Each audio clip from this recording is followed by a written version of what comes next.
comment on peut faire nous, les enfants. On est une espèce de tribu là, des enfants de déportés.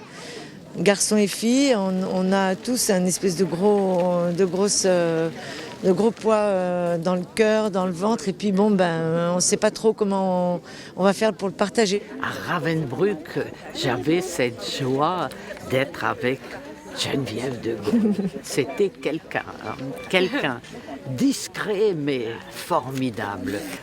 Un cœur gros comme ça nous aidait à tenir.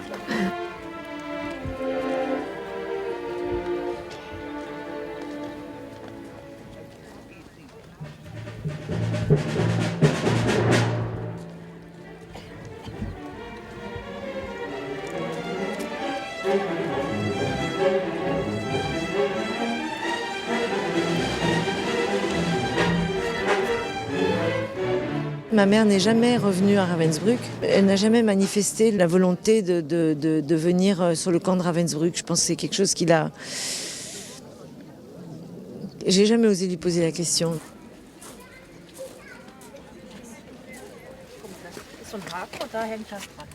Du côté allemand, il y a une tendance à entrer dans une approche muséographique des camps. Donc dans le symbolisme, dans l'esthétique de la scénographie d'un musée. Et nous, il nous semble que cette mise en scène aseptise la force de ce qu'on peut ressentir en étant au camp. Alors bien sûr, on voit ce lac. On imagine qu'il a assez peu changé. Il y avait déjà le petit village de Fürstenberg. J'ai déjà le récit de maman qui disait quand elles arrivaient directement au camp, non pas par le trajet qu'on a pris avec l'autocar, mais la route droite qui est derrière, qui passe devant les maisons des SS. Les gamins du village leur lançaient des pierres, quoi. C'est sûr que maintenant, il y a des espèces de statues et voilà, on rend... Je suis pleine d'interrogations sur la question. Je pense que...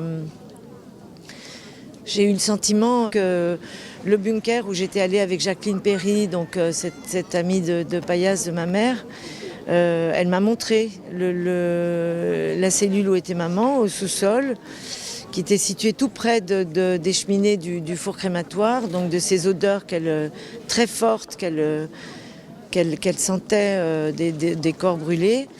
Et là, tout d'un coup, j'avais l'impression que c'était devenu propre. Les cellules ne sont pas ouvertes, sauf au premier étage, qui sont des lieux d'exposition pour les pays des déportés.